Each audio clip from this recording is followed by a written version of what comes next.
우리가 함께 읽었던 전도서는 솔로몬이 노년의 때에 지었다라고 학자들은 이야기를 합니다. 책의 제목의 의미가 삶의 진리를 전하는 책이라는 의미를 가지고 있습니다. 그러면서 이 책 전체에서 이 책을 쓰고 있는 저자가 우리에게 던지는 질문은 후회 없는 삶, 의미 있는 삶이란 무엇인가 라는 질문을 던지고 그 질문에 대한 답을 주고 있는 책이 바로 전도서입니다.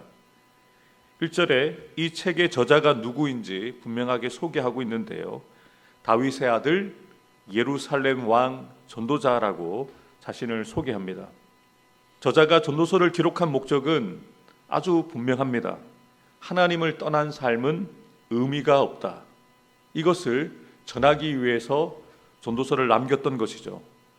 저자인 전도자는 세상 그 누구보다 부와 지혜와 명예를 가졌었고 남들이 경험하지 못했던 쾌락 또한 맛보았지만 그가 마지막 노년의 때를 살면서 지난 날을 돌이켜 보니 자신이 누렸던 모든 것들이 아무것도 아니었다는 것을 깨닫고 고백하고 있는 것이죠.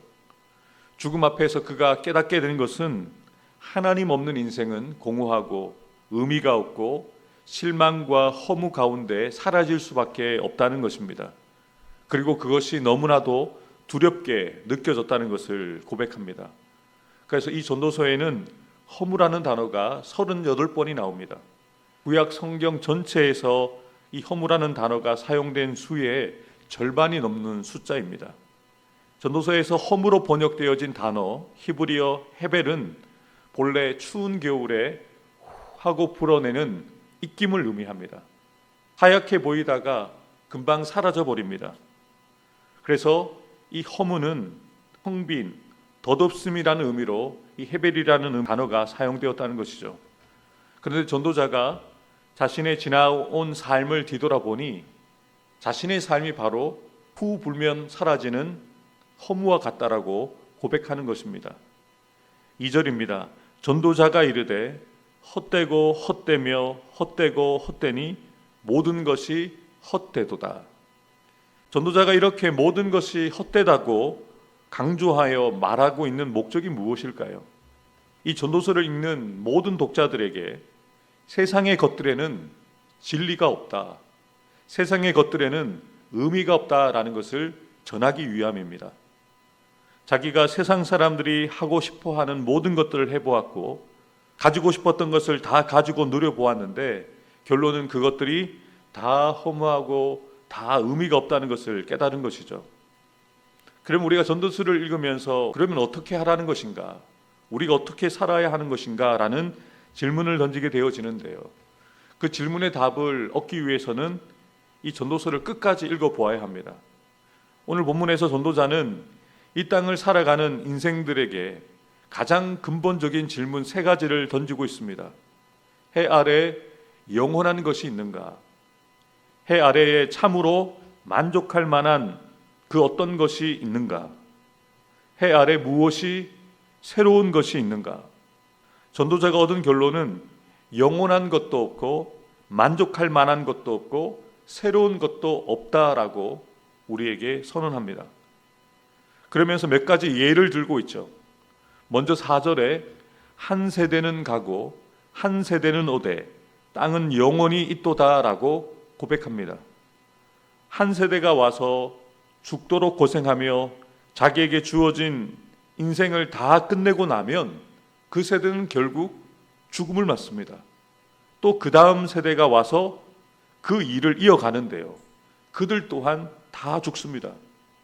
해 아래 사는 인생이란 이것이 계속 반복되어질 뿐이라는 것이죠. 그런데 우리 인생들만 그런 것이 아닙니다. 이 땅의 자연 만물이 다 그렇다는 거죠. 전도자는 5절부터 7절에서 3가지의 예를 들고 있습니다. 해와 바람과 강물이죠. 해는 매일 똑같이 뜨고 똑같이 집니다. 바람도 이리 돌고 저리 돌지만 따지고 보면 그 바람인 것이죠. 강물도 쉼 없이 흘러가지만 강물은 수증기가 되어서 위로 올라가서 구름이 됩니다. 또 그것이 비가 되어 땅에 떨어져서 강물이 되고 다시 바다로 흘러가는 것이죠. 계속해서 그 일만 반복되어진다는 것입니다. 전도자가 자연의 이치를 통해서 우리에게 알려주고자 하는 진리는 세상 모든 만물이 결국 다 원점으로 되돌아간다는 것입니다. 마찬가지로 저와 여러분의 인생도 해 아래에서 고생하다가 수고하지만 결국 원점으로 돌아갈 수밖에 없습니다. 우리는 흙에서 왔기 때문에 흙으로 돌아간다는 것이죠. 결국 흙으로 되돌아가는 인생인데 해 아래에서 땀 흘리며 수고하는 것들이 무슨 의미가 있겠느냐라고 반문하는 거죠. 3절에 해 아래에서 수고하는 모든 수고가 사람에게 무엇이 유익한가? 전도자는 사람이 아무리 자연 만물을 자세히 관찰하고 인간의 역사를 주도면밀하게 살펴보고 큰 업적을 이룬다 할지라도 해 아래에서의 수고의 결국은 죽음과 함께 허무하게 끝나고 만다는 것을 분명하게 알려주고 있다는 것이죠. 여러분, 헬라 제국을 건설했던 알렉산더 대왕 아시죠? 그는 21살에 왕이 된 후에 세계를 주름잡았습니다. 그가 왕자일 때 그를 가르쳤던 가정교사가 철학자 아리스토텔레스였습니다. 그 두 사람이 나눈 대화가 지금도 남아 있는데요. 아리스토텔레스가 알렉산더 왕자에게 이렇게 묻습니다. 왕자께서는 왕이 되면 무슨 일을 하시겠습니까? 그리스를 통일하겠습니다. 그 후에는 무슨 일을 하시겠습니까? 소아시아를 정복하겠습니다. 그 뒤에는요, 팔레스타인과 이집트를 점령할 것입니다. 그 뒤에는요, 페르시아와 인도까지 손에 넣겠습니다. 인도를 점령하시면 무슨 일을 하시겠습니까? 그때쯤 저도 죽겠죠. 그러자 아리스토텔레스가 이렇게 이야기합니다. 그렇다면 그렇게 멀리 돌아다니다 죽으나 지금 죽으나 별로 큰 차이가 없겠습니다. 알렉산더는 왕이 된 이후 약 13년 동안 세계를 정복하다가 33세에 열병으로 죽고 맙니다. 그는 어릴 때 자신이 꿈꾸었던 것처럼 세계 수많은 나라를 정복했고 그는 더 정복할 땅이 없다고 큰소리쳤지만 그가 죽게 되어진 원인은 말라리아라는 열병 때문이었습니다. 말라리아는 모기로 인해서 전염되는 질병이죠. 그 위대한 왕을 곁에서 지키는 호위군사가 얼마나 많았겠습니까? 또 그가 건강에 좋은 음식을 얼마나 많이 먹었겠습니까? 그런데 그를 지키던 그 어떤 것들도 모기 한 마리를 막을 수 없었던 거죠. 그는 죽을 때에 이렇게 유언을 남겼다고 합니다. 내가 죽거든 관의 양옆으로 구멍을 내서 나의 빈손을 밖으로 드러내도록 하라. 아무리 많이 가졌어도 인생은 결국 빈손으로 돌아간다는 것을 사람들에게 인생의 허물을 알리고 싶었던 것이죠. 아리스토텔레스가 그에게 했던 말처럼 그는 실컷 돌아다니다가 수고하다가 빈손으로 결국 죽음을 맞게 되었습니다. 그가 죽음을 맞자 그의 왕국은 다시 갈라졌습니다. 살아생전 죽어라 고생했던 그의 모든 수고가 헛된 것이 되고 말았던 것이죠. 전도서가 교훈하고 있는 것처럼 알렉산더 대왕의 모든 고생과 수고들은 추운 겨울에 하고 불어내는 입금처럼 사라지고 말았습니다. 그런데 성경에는 알렉산더 대왕과 같이 33년을 세상에서 사셨던 한 분을 소개합니다. 그는 왕으로 산 것이 아니라 목수의 아들로 태어나서 33년 동안 하나님의 뜻을 따라 모든 인류를 구원하시기 위해서 사셨고 결국에는 십자가 위에서 죽음을 맞으셨는데요. 그분은 십자가 위에서 이러한 말씀을 마지막으로 남기셨죠. 다 이루었다. 알렉산더 대왕의 마지막 말과는 너무나도 대조되는 말입니다. 예수님의 33년간의 삶은 결코 헛되지 않았습니다. 그의 수고가 목적한 바를 하나님이 예수님을 통해서 이루시고자 하는 뜻을 다 이루었습니다. 그리고 그를 믿는 모든 자들을 구원해 주시는 구세주가 되셨습니다. 전도서 첫 부분에 헛되고 헛되며 모든 것이 헛되다고 허물을 강조하고 있는 이유는 바로 우리에게 알렉산더 대왕과 같이 세상의 것을 탐하다가 허무하게 사라지는 인생이 아니라 예수님처럼 하나님께서 우리에게 주신 사명을 붙들고 하나님만 바라보면서 영혼을 꿈꾸며 의미 있는 삶을 살아가게 하기 위함입니다. 전도자의 말처럼 이 허무하고 무의미한 세상에서 우리가 어떻게 의미 있게 살아갈 수 있겠습니까? 전도서 12장 1절 말씀을 함께 읽도록 하겠습니다.